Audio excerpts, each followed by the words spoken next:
প্রণয়ের অন্তিমক্ষণ লেখিকা অনন্যা পর্ব 23। আরে আয়ান, কেমন আছিস? আয়ান মুচকি হেসে বলল, ভালো আছি, তোমার কি খবর বলো। বিন্দাস। আয়ান হাসলো, কুহুর পাশে এসে বসলো সে। এরপর বলল, তোর ফোন কোথায়, কতবার কল করলাম। কুহু বলে উঠল, দেখেছি আমি, তো রিসিভ করিসনি কেন? স্বর খানিকটা গম্ভীর হলো আয়ানের। কুহু বলল, ইচ্ছা হয়নি তাই। আয়ান ব্যথিত নয়নে তাকালো ওর দিকে। রাইফা সবটা পর্যবেক্ষণ করছে। আয়নের কুহুর প্রতি অনুভূতি সম্পর্কে সে অবগত, তবে কোনো একটা কারণে সে চায় না আয়ন এই বিষয়টা নিয়ে এগিয়ে যাক। আয়ন যথেষ্ট ভালো একটা ছেলে, এমন নয় যে কুহু খারাপ, কুহু অনেক ভালো, তবে তার যে সর্বনাশ হয়েছে সেটা তো সে অস্বীকার করতে পারবে না। এই পাপের ভার তাকে সারা জীবন বয়ে যেতে হবে। আয়ন এখনো আবেগে পড়ে রয়েছে, আবেগ দিয়ে জীবন চলে না।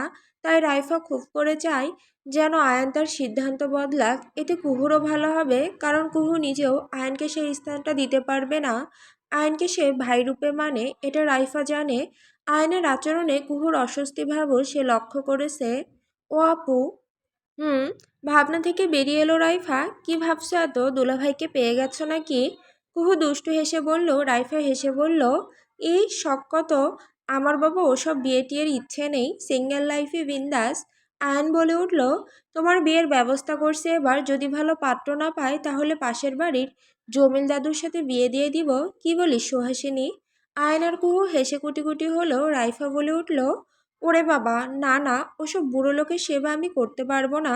বিয়ে যদি করতে হয় তাহলে কচি ছেলে দেখে করব। কুহু বলে উঠল, জুনিয়র ছেলে? ছেলে ভালো হলে ক্ষতি কি? রাইফা মজার ছলে কথাটা বলে হাসলো। ভাগ্যের কথা বলা বড়ই মুশকিল। আয়ন বলে উঠল, তুই ফোন রিসিভ না করে নিজেরই ক্ষতি করলি রে সুহাসিনী। কুহু এক ভ্রু উঁচু করে জিজ্ঞাসা দৃষ্টিতে তাকালো। আয়ন বলে উঠল, তোর জন্য আইসক্রিম আনতে চেয়েছিলাম, কয়টা আনবো সেটাই জিজ্ঞাসা করতে কল করেছিলাম, কিন্তু তুই তো। দুঃখী হওয়ার ভান করলো আয়ান। কুহুর মনে প্রচুর আফসোস হলো ব্যাপারটা নিয়ে। যা, এটা কি হলো? কুহু দুঃখী স্বরে বলল, এটা কোনো কথা, আপনি নিয়ে আসতেন 10-12 বক্স, এটা আবার জিজ্ঞেস করা লাগে? আয়ান দুই কাঁধ উঁচু করে বলল, আমার আর কি, তুই। কুহু হাতের কিন্ডার জয়টা দিয়ে আয়নের বাহুতে মেরে বলল, আপনি ভাই নামের কলঙ্ক, যান ভাগেন। বিস্ফোরিত নয়নে তাকালো আয়ান, হতবিহ্বলিত স্বরে বলল, ভাই? রাইফা মাঝে বলে উঠল, অন্য কিছু নাকি? আয়ান ভুলেও গিয়েছিল রাইফার উপস্থিতির কথা। আমতা আমতা করে মেখে হেসে বলল, ইয়ে মানে না, আর কি হবে। আয়ান ভাবলো এখানে থাকাটা আর ঠিক নয় তার জন্য। সে উঠে দাঁড়ালো, যাওয়ার আগে পিছন ফিরল একবার, এরপর বলল, ফ্রিজে আপনার প্রিয় চকলেট ফ্লেভারের আইসক্রিম রাখা আছে, মন খারাপ করিয়েন না আর। কুহু খুশি মনে বলে উঠল, ধন্যবাদ ভাইয়া। আয়নের মনে হলো ওর বুক বরাবর কেউ তীর ছুড়ল। কুহুর মুখে ভাইয়া শব্দটা খুব কম শোনা যায় তার। আজ একটু বেশি বলছে মেয়েটা। আয়ান আর এক মুহূর্ত না থেকে চলে গেল। রাইফা বলে উঠল, তোদের ভাই বোনের খুনসুটি দারুণ লাগে আমার। কুহু খুব প্রসন্ন হলো। আয়ানকে তার ভাই বললে তার ভালো লাগে, অথচ বোকা আয়ান সেসব বোঝে না। সে কুহুকে নিয়ে উল্টাপাল্টা ভাবে, এতে কুহুর যে কতটা অস্বস্তি হয় সেটা যদি ওর চোখে পড়ে। হতাশায় শ্বাস ছাড়ল কুহু। রাইফার সাথে টুকটাক কথা বলতে লাগলো। মাঝে আনোয়ারা বেগম নাস্তা দিয়ে গেলেন, তিনিও একটু যোগ দিয়েছিলেন ওদের আড্ডায়, পরে আবার কাজ আছে বলে চলে গেলেন। আকাশে আজ মস্ত বড় এক চাঁদ উঠেছে, তারাগুলো মিটমিট করে জ্বলছে আকাশের বুকে। আজ এই চাঁদের সৌন্দর্য রোদেলাকে মুগ্ধ করতে পারল না। একবার তাকেই নজর সরিয়ে নেয় সে। কানে গুজে রাখা ফোন বিছানায় হেলান দিয়ে বলতে লাগলো, আমার ভালোবাসার ছিল একপাক্ষিক, আমি যাকে ভালোবাসি সে অন্য কাউকে ভালোবাসে, আবার সে যাকে ভালোবাসে ওই মেয়েটা অন্য একজনকে ভালোবেসে নিখুঁতভাবে ঠকেছে, যার দরুন সে ভালোবাসা অবিশ্বাসী। আমি পড়ছি তার বিরহে, আর সে পড়ছে ওই মেয়ের বিরহে, আর ওই মেয়ে কিনা আবার আমারই বেস্ট ফ্রেন্ড হয়। লড়াই করার শক্তিটুকু বুঝি সেই জন্য নেই। রোদেলা তাচ্ছিল্য করে হেসে বলল। ফোনের ওপাশের ব্যক্তিটা বলে উঠল, আর পেয়ে হারানোর যন্ত্রণা, সেই যন্ত্রণা থেকে কি এই যন্ত্রণা বেশি? রোদেলা নিশ্চুপ। ফোনের ওপাশ থেকে গম্ভীর পুরুষালী স্বরটা আবার ভেসে এলো, যেখানে মায়া বাড়িয়ে লাভ নেই সেখানে মায়া কাটাতে হয়। রোদেলা বলল, এতই সহজ মায়া কাটানো? রাহুল চসূচক শব্দ করে ফোনটা কান থেকে সরিয়ে সামনে আনলো, যথাসম্ভব মাথা ঠান্ডা করে বলল, তোমার কি উচিত না ওদের ঘৃণা করা, বিশেষ করে তোমার ওই ফ্রেন্ডকে? ওই তো মূল বাধা হয়েছে, জঘন্য। আপনার মতন। রোদেলার এহেন কথা শুনে খানিকটা ভরকালো রাহুল, পর মুহূর্তেই বলল, আমি জঘন্য। ওদের নিয়ে বাজে কথা বলবেন না, আগেও বলেছি। আহানাব ভাইকে নিয়ে তো নয়ই। কারণ সে চাইলেই পারতো আমার ফিলিংস নিয়ে খেলতে, যেভাবে আমার ফ্রেন্ডের ফিলিংস নিয়ে ওই ইতরটা খেলেছিল। কিন্তু তিনি তা করেননি। তিনি দিনের পর দিন আমাকে ইগনোর করেছেন। যখন বুঝলেন আমি ওনার প্রতি অনেকটা দুর্বল, তখন বাড়ি ছেড়েই চলে গেলেন। আমাকে সবভাবে এড়িয়ে গেছেন তিনি। আর কুহু, ওকে আমি দোষ দিব না, কারণ ও এখনো রাজি হয়নি। আর না, ও আহনাব ভাইকে উস্কিয়েছে। আহনাব ভাই ওর পেছনে পড়ে আছে। রাহুল ফোঁস করে শ্বাস ছাড়ল, এরপর বলল, তোমার না আরেক চাচাতো ভাই এসেছে, সে কেমন? রোদেলাকে একটু বাজাতেই সে কথাটা বলল, কারণ তার জানা মতে রোদেলা তাকে চেনে না। রোদেলা এখন রেনান আর রাহুলকে আলাদা হিসেবেই জানে। বান্ধবীর প্রতিশোধ নিতেই তো রেনানের সাথে ভাব করেছে সে। ভেবেছে রাহুল বুঝবে না সেটা, অথচ বোকা রাহুল রোদেলাকে এখনো ঠিক করে চিনতেই পারেনি। রোদেলা রাহুলের উদ্দেশ্য বুঝতে পেরে বলল, উনিও বেশ ভালো, তবে ফ্ল্যাট করে অনেক, ভালো লাগে না তাই। রাহুল হাসলো, তার মানে একটু হলেও মন জয় করতে পেরেছে সে। গ্রেট। রাহুলের আগে প্রেম করেছে অনেক। অবশ্য সেসবের কারণ আছে যথেষ্ট, তবে ভালো বোধহয় এই প্রথম বেসেছে। এর আগে তার হৃদস্পন্দন কারোর জন্য স্পন্দিত হয়নি। অথচ রোদেলাকে দেখলেই আজকাল তার হৃদস্পন্দন অস্বাভাবিক হয়ে যায়। মাঝে মাঝে তার হাসি পায়। তার মতো ছেলে কিনা শেষমেশ ভালোবেসেই ফেলল। রোদেলার মন পেতে সে উদগ্রীব। সে রোদেলাকে চায়, তবে অন্য মেয়েদের মতো নয়। সে রোদেলাকে পবিত্রভাবে চায়, সবটা উজাড় করে দিতে চায় সে রোদেলার পানে। তার মাধ্যমে সে নিজের অতীতগুলো ভুলতে চায়। রাহুলের ঠোঁটের কোণে হাসি ফুটে উঠল। রোদেলা বলে উঠল, রেনান আছেন? হুম। ভাবনা থেকে বের হলো রাহুল। রোদেলা বলে উঠল, আমার এই ভগ্ন হৃদয় নিয়ে এখন কোথায় যাই বলুন তো? আমার কাছে চলে এসো। রোদেলা ক্ষেপে বলল, চুপ করুন অসভ্য পুরুষ। রাহুল হো হো করে হাসতে লাগলো। রোদেলা আর কিছুক্ষণ কথা বলে কল কেটে দিল। দীর্ঘশ্বাস ছাড়ল সে। আজ বোধহয় পূর্ণিমা। জানালা দিয়ে চাঁদের আলো রোদেলার বিছানায় পড়ছে। রোদেলা বেলকনিতে গেল, নীরব আকাশের পানে তাকিয়ে বলতে লাগলো, আপনাকে না পাওয়ার আক্ষেপ আমার ইহজনমে ফুরাবে না আহনাব ভাই।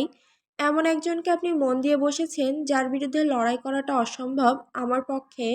না চাইতেও আপনাকে পাওয়ার লড়াইয়ে আমাকে পরাজয় স্বীকার করতে হচ্ছে। অবশ্য লড়াইটাই বা কোথায় করতে পারলাম? তাচ্ছিল্য করে হাসল রোদেলা। না চাইতেও আখি যুগল পানিতে টইটম্বর হলো মেয়েটার। ভাঙা স্বরে বলতে লাগলো, আপনাকে না পাওয়ার যন্ত্রণা মরণসম আমার কাছে। আহনাব ভাই, মরণসম। নিজেকে শেষ করে দিতে কতবার যে হাতে ছুরি তুলে নিয়েছিলাম, তা আপনি কোনোদিনও জানবেন না। বেঁচে আছি তো কেবল একটা কারণে, উদ্দেশ্য সফল হোক একবার। আর থাকবো না এখানে, অনেক দূরে পাড়ি জমাবো এরপর, অনেক দূরে। ভাগ্যে না থাকলেও আপনি আমার হৃদয়ে রয়ে যাবেন সর্বদা। আহনাব ভাই, সর্বদা। রোদেলা ধপ করে নিচে বসে পড়ল। ফুপিয়ে কেঁদে উঠল মেয়েটা। নিশুতি রাতটা তার কান্নার শব্দে তোলপাড় হলো। চারটাও বোধ হয় মায়া ভরা দৃষ্টিতে তার পানে তাকিয়ে। ঘড়ির কাঁটা দুয়ের ঘরে এসে পৌঁছালো। আধারে মোড়া ঘরটাতে ফ্যানের শো শো শব্দ ছাড়া আর কোনো শব্দ শোনা যাচ্ছে না। কুহুর চোখে আজ ঘুম ধরছে না। মনটা বড্ড অস্থির লাগছে, এপাশ ওপাশ করছে বারবার। রাইফা তার পাশে শুয়ে, তারও ঘুম আসছে না। হঠাৎ জায়গা পরিবর্তন হয়, ঘুম আসতে সময় লাগছে, সেই জন্য সে জেগেই। কুহুকে এরকম বারবার এপাশ ওপাশ করতে দেখে ও উঠে বসলো। এরপর বলে উঠল, এমন করছিস কেন, কি হয়েছে? কুহু তাকালো ওর দিকে। রাইফা বিছানা থেকে নেমে লাইট অন করলো, এরপর ওর অভিমুখে এসে বসলো। কুহু ধীরে ধীরে উঠে বসলো। অসহায় স্বরে বলল, ঘুম আসছে না, মনটা বড্ড অস্থির অস্থির লাগছে। ওমা, কেন? কি জানি। কুহুর মনমরা উত্তর। রাইফা ভাবুক হলো খানিকটা, হঠাৎ বলে উঠল, তোর ফোন কোথায়? কুহু কপাল কুঁচকালো। এত রাতে সে ফোন নিয়ে কি করবে? পাশ থেকে তাও ফোনটা নিয়ে রাইফার দিকে দিল সে। রাইফা ফোনটা এক প্রকার ছিনিয়ে নিল। কুহু হতভম্ব হলো। রাইফা কুহুর হোয়াটসঅ্যাপে গেল। আহানাব খাটাস লেখা নামটা দেখে বিশ্বজয়ের হাসি দিল। কুহু বুঝতে পারছে না রাইফা কি করতে চাইছে, তবে সে যতক্ষণে বুঝলো ততক্ষণ অনেকটা লেট হয়ে গেছে। কুহু চেঁচিয়ে উঠল, এই না! রাইফা খিলখিল করে হেসে ফোন উঁচু করে ফেলল। কুহু ফোন নেওয়ার চেষ্টা করে ব্যর্থ হচ্ছে। আহানাব কুহুর সাথে করা আগের মেসেজগুলো পড়ছিল। রোজ রাতে এখন এটাই করে সে, তবুও কুহুকে নিজ থেকে মেসেজ কল করে না। এটা ওর শাস্তি। কিন্তু এখন আহানাব বুঝতে পারছে যে শাস্তিটা আসলে কে পাচ্ছে। তিলে তিলে সে মরছে তিলোত্তমার স্বর না শুনে। তাকে একটাবার না দেখে। অথচ ওই মেয়ের কোনো হুঁশ নেই, সে তো ভালোই আছে। আয়ান ভাই আছে না তার? এই একটা নাম আহানাপের মাথায় আগুন ধরিয়ে নেয়। বলবে না কথা তার তিলোত্তমার সাথে? আহানাপের অনুপস্থিতি সে বুঝুক, বেহায়ার মতো পেছনে পড়ে থাকলে সে কখনো বুঝবে না। তবে আহানাপ একটা জিনিস ভেবে পায় না যে দুনিয়ায় এত মেয়ে থাকতে সবাই তার পেছনেই কেন পড়ে। দুনিয়ায় মেয়ের অভাব। রাহুল আবার ওকেই ফাঁদে ফেলেছিল, এই ব্যাপারটাও তাকে রাগিয়ে তুলে। আর মেয়ে পেল না। আহানাপের ভাবনার মাঝেই ফোনটা শব্দ করে বেজে উঠল। খানিকটা চমকালো সে, তবে তার চেয়ে বেশি চমকালো নামটা দেখে। তিলোত্তমা। নামটা জলজল করছে। হৃদস্পন্দন অস্বাভাবিক গতিতে চলতে লাগলো তার। মনে হচ্ছে যেন স্বপ্ন দেখছে। তিলোত্তমা কল করেছে তাকে। আহনাফের বিশ্বাস হচ্ছে না। এ কেমন অনুভূতি আল্লাহ! আহনাফের চেহারা খুশিতে ঝলমল করে উঠল। রিসিভ করলো সঙ্গে সঙ্গে নিজেকে যথাসম্ভব গম্ভীর রাখার চেষ্টা করলো। রাশভারী স্বরে বলল, হ্যালো। কুহুর ভেতরটা মোচড় দিয়ে উঠল এতদিন পর পরিচিত কণ্ঠস্বরটা শুনে। রাইফা ফোনটা ওর হাতে দিয়ে মুখে হাত চেপে হাসতে লাগলো। কুহু ভাবল কলটা কেটে দিবে, কিন্তু রাইফা হাসির মাঝে চোখ রাঙালো ওকে। দিশেহারা হলো মেয়েটা। এদিকে আহানাফ কারো আওয়াজ না পেয়ে আবার বলল, হ্যালো তিলোত্তমা। কুহুর অস্থির মনটা শান্ত হলো বুঝি এবার। আহ! তিলোত্তমা! কতগুলো দিন পর শুনল নামটা। মনের ভেতর শান্তির স্রোতধারা বয়ে গেল তার। রাইফার দিকে নজর যেতেই দেখল ভ্রু নাচিয়ে দুষ্টু হাসছে। কুহু আর এক মুহূর্ত দাঁড়ালো না এখানে। বিছানা থেকে সাবধানে নামলো, এরপর দ্রুত কদমে রুম থেকে বেরিয়ে গেল। রাইফা হো হো করে হেসে ফেলল তা দেখে। সে ঠিকই ধরেছে, কুহু আহনাফকে পছন্দ করে। সেও খুব করে চায় আহনাফের সাথে তার মিল হোক। কুহুর কাছে আজ সারাদিন সে আহনাফের সম্পর্কে শুনেছে। শুনে যতদূর সে বুঝেছে ছেলেটা খারাপ নয়। তাহলে আর অসুবিধা কোথায়? আয়নেরও একটা ব্যবস্থা করা উচিত এবার। কুহুর ধ্যান ছাড়ানো উচিত ওর মাথা থেকে। রাইফা শুয়ে শুয়ে ভাবতে লাগলো কি করে কি করা যায়। কুহু এই মাঝরাতে পা টিপে টিপে ছাদে এসেছে। ঘরের কথা বলাই যাবে না, ধরা পড়ে যাওয়ার সম্ভাবনা অনেক, তাই ছাদে চলে এসেছে।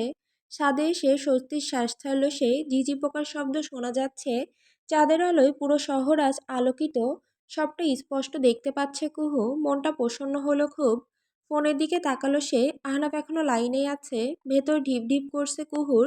কানের কাছে ফোনটা নিয়ে কাঁপা কাঁপা স্বরে বলল, হ্যাঁ হ্যালো। আহনাফ চোখ বুজে ফেলল। আহ! স্বরটা শুনেই এত শান্তি লাগছে তার। এই মেয়েটাকে কাছে পেলে না জানি কি হবে। তবে এই কদিন কেন কল করলো না তাকে? আহনাফের অভিমান হলো। সে অভিমানী স্বরে বলল, আজ মনে পড়ল এই অধমের কথা। কুহু বলে উঠল, আপনার তো মনেও পড়েনি? কল তো সেই আমাকেই দেওয়া লাগলো। আহানাফ হাসলো, এরপর বলল, আমার আপনাকে মনে পড়েনি? আপনার তাহলে এখনো আমার অনেক বোঝা বাকি। অবশ্য বোঝার ট্রাই তো করেননি কোনো দিন। কুহু কিছু বলতে পারল না। ভালোবাসতে যে এখন বড্ড ভয় হয় তার। রেনান তাকে অনেক যত্ন সহকারে ঠকিয়েছে। যে ভালোবাসায় পূর্ণতা নিশ্চিত ছিল, সেই ভালোবাসায় বিচ্ছেদ ঘটেছে। কুহুর তাই এখন ভয় হয় তার ভাঙা হৃদয়টা আবার কেউ ভাঙলে সে আর বাঁচবেই না। তার ভাবনা শুধু ছিল আহনাফের কথাই। এসব বাদ দিন, আপনি এখন আমার অভিমান ভাঙান। আমি আপনার ওপর অভিমান করেছি। ইস, কি নিষ্পাপ আবদার! আমার অভিমান ভাঙান। আহনাফের বাচ্চা সুলভ আচরণে কুহু না চাইতেও হেসে ফেলল। আহনাফ কুহুর হাসির শব্দ শুনল। তখন সে বলে উঠল, এই আপনি হাসছেন? আমার হাসার মতো কিছু কি বলেছি? আমার অভিমান ভাঙাবেন এখন আপনি? কুহু হাসি চেপে বলে উঠল, আমিও অভিমান করেছি। আহনাফের ঠোঁটের কোণে হাসি লেপ্টে রয়েছে। সে বলল, এই 1 মিনিট। আপনি অভিমান করেছেন মানে? আপনি তো আমাকে ভালোই বাসেন না, তাহলে অভিমান কিসের? আপনার অভিমান তো জায়েজ নয়, আমার অভিমান করাটা মানা যায়। কুহু কিছুক্ষণের জন্য নীরব হয়ে গেল কথাটা শুনে। সত্যিই তো, সে কেন অভিমান করবে? কুহুর এবার রাগ লাগছে। রাগে মাথার চুল ছিঁড়তে ইচ্ছে করছে। নিজের গালে থাপ্পড় মারতে মন চাইছে। আবার প্রেমে পড়ে যাচ্ছে সে। ভেতরের সত্তাটা বিদ্রূপ করে বলে উঠল, একবার ঠকেও তোর শিক্ষা হলো না? যা, আবার প্রেমে পড়। আবার যখন ঠকবি তখন বুঝবি। কুহু ঠোঁট কামড়ে ধরল। মনের মাঝে রাইফার সকালে বলা কথাটা বেজে উঠল, মনকে জোর করিস না, যেটা হচ্ছে হতে দে। জোর করে হ্যাঁ কে না করিস না। কুহু কি আরেকবার ঝুঁকি নিবে? ওদিকে আহনাফ হ্যালো হ্যালো করছে। কুহু হুঁশে ফিরল যেন। হুম হুম হুম কি? আমার একটা কথাও কি আপনি শোনেননি নাকি? কি করছেন আপনি? আহনাফ রাগ অভিমান করলেই আপনি আপনি করে কথা বলে। কুহুর আহনাফের এই জিনিসটা বড্ড ভাল লাগে। সে হঠাৎ বলে উঠল, আচ্ছা, একটা কথা বলবো? হাজারটা বলুন। আহনাফের উত্তরে মুচকি হাসল কুহু, এরপর বলল, আমাকে ভালোবাসার কারণ বলেন, আমি শুনতে চাই। আহনাফ কপাল কুঁচকে টুসকে বলল, কারণ ভালোবাসতে কারণ লাগে জানা ছিল না তো। মজা করবেন না একদম। আহনাব দীর্ঘশ্বাস ছেড়ে বলল, ভালোবাসতে কারণ লাগে না ম্যাডাম। হুম, কিছু তো আছে যার জন্য পেছনে পড়ে আছেন। আহনাব এই প্রশ্নটার উত্তর খুঁজে পায় না। কুহুকে প্রথম যেদিন ভার্সিটিতে দেখেছিল তখন কিছু একটা হয়েছিল তার হৃদয়ে। কুহুর সিক্ত আঁকি তাকে বিমুগ্ধ করেছিল। ওই ভাষা ভাষা নয়নে তাকে ভুলে বসেছিল সবটা। কেন এমন হয়েছিল সে জানে না, শুধু জানে এই মেয়েকে তার চাই। কুহু তাড়া দিল তাকে। বলছেন না কেন? তোমাতে শান্তি খুঁজে পাই আমি তিলোত্তমা, এর কারণ আমার নিজেরই অজানা। তোমার চোখে তাকালে আমার হৃদ। হয়েছে হয়েছে, আমি তেল কম খাই, সো তেল দিবেন না। আচ্ছা, আপনি কি আমার সাথে প্রেম করতে চাইছেন নাকি ভালোবাসতে? আহানাফ হাসলো, এরপর বলল, প্রেমের জালে ফেলে ভালোবেসে বিয়ে করে বাচ্চার মা বানাতে চাই। কিন্তু আমি তো কোনোদিন মা হতে পারবো না।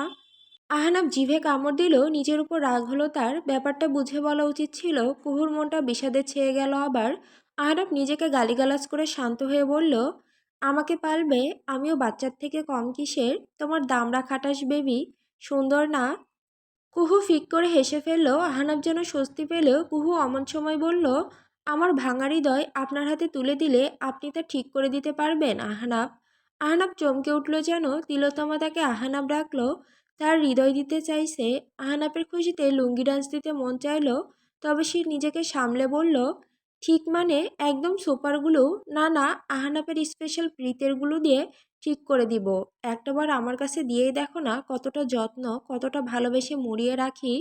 কুহুর চোখ আচমকা ছলছল করে উঠল। নিজের হৃদয়কে আর মানাতে পারছে না সে।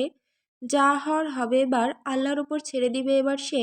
আহনাব খানিকটা আমতা আমতা করে বলে উঠল, "উম, আ আ আমার হবে আমার? তোমার ভগ্ন হৃদয় ঠিক করার সুযোগ দেবে কে?" কুহুর গাল বেয়ে উষ্ণ তরল গড়িয়ে পড়ল। বলে উঠল, দিব, তবে এবার ঠকলে আমি আর বাঁচব না আহনাব। নিজেকে আর স্বাভাবিক করতে পারবো না আমি। আহনাব ধীর গলায় বলে উঠল, তোমার হৃদয় ভাঙার সাধ্য আমার নেই তিলোত্তমা। যে পর্যন্ত বেঁচে আছি আমার হৃদয় শুধু তোমার নামে স্পন্দিত হবে, মৃত্যুর আগ অবধি। ধুরোবাল, সামনাসামনি বললে ভালো হতো। আচ্ছা তিলোত্তমা, আমি এক্ষুনি আসছি, ফোনে ভাল লাগছে না। তুমি দাঁড়াও, হ্যাঁ আমি আসছি তিলোত্তমা। কুহুকে কিছু বলতে না দিয়ে আহনাব কল কেটে দিল। কুহু হতভম্ব হলো, এ পাগল নাকি? পরক্ষণে হেসে ফেলল সে। হঠাৎ পেছন দিকে ফিরতেই আত্মাটা লাফিয়ে উঠল তার। আয়ান, চাঁদের সোনালি আলোয় কুহু স্পষ্ট তার চোখে পানি দেখতে পেল। ব্যথাতুর দৃষ্টিতে তার দিকে তাকিয়ে ছেলেটা।